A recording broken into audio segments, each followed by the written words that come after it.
In this video, I'm going to explain to you why scrolling is so dangerous and the exact steps you can take today to make it harder for you to scroll for the rest of your life.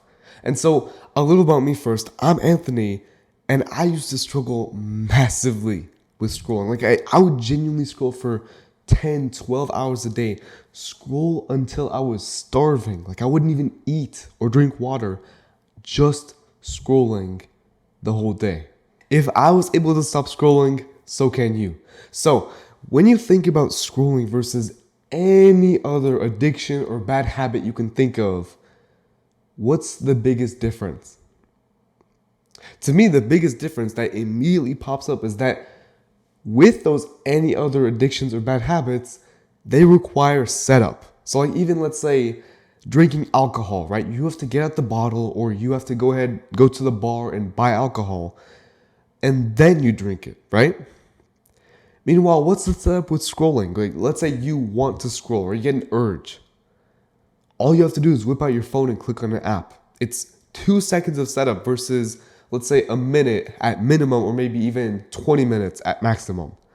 That's the difference between scrolling versus any other addiction and why I personally think it's one of the worst addictions currently in the world right now. Because of how easy that setup is, because of how available it is. And when these companies are spending billions of dollars just on keeping your attention, you have to fight back. Like, you can't allow yourself to stay stuck in that cycle of scrolling all day, just like I was in. And so it's easy to say, it's one of the worst addictions out there. It's so easy to do, but what does that mean for us?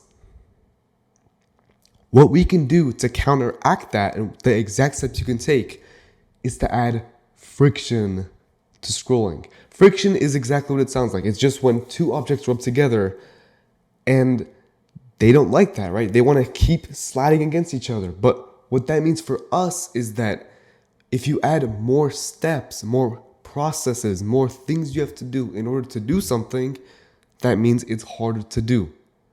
And if something's harder to do, then you're less likely to do it. People like doing easy stuff.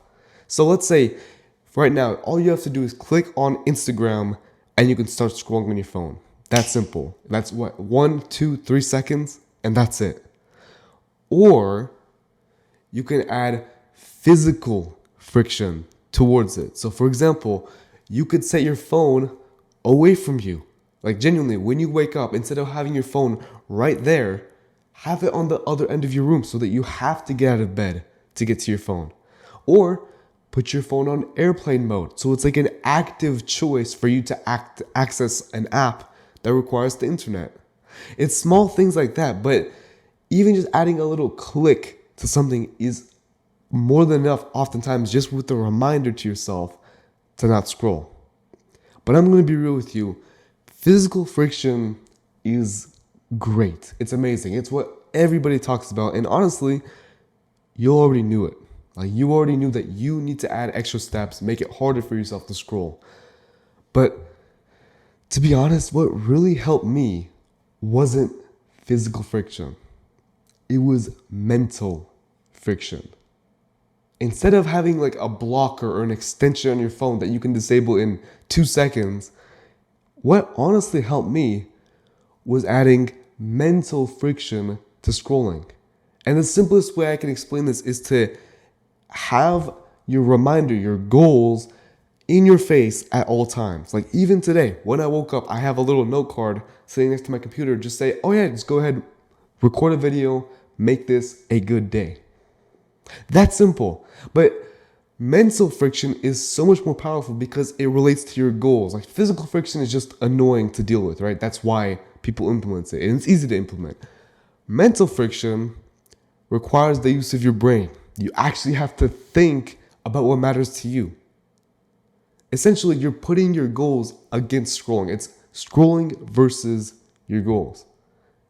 And the way you make your goals win is through reminders and through visualization. Reminders is simple. Like, you just write something on paper.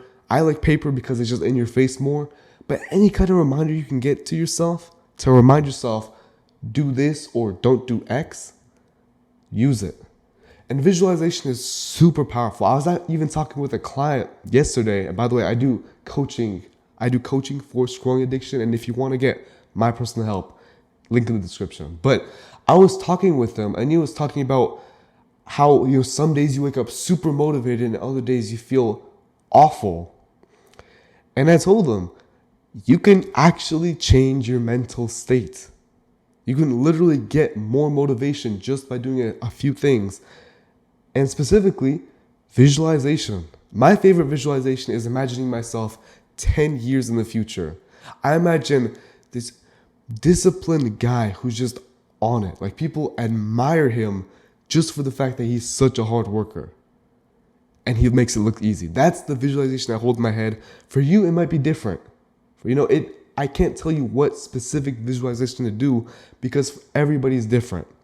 I don't know what your goals are and why you want to stop scrolling, but what I do know is that if you're not visualizing, you should. And so with all of this, I want you to remember that scrolling is actually a simple addiction to deal with. It's just difficult when you don't know what to do. And so I want to help you get over that problem through my coaching. As I mentioned before, I help people end their scrolling addiction. And if you want to know the exact steps you need to take to get rid of it in 3 weeks or even less, you can do so by clicking the link in the description.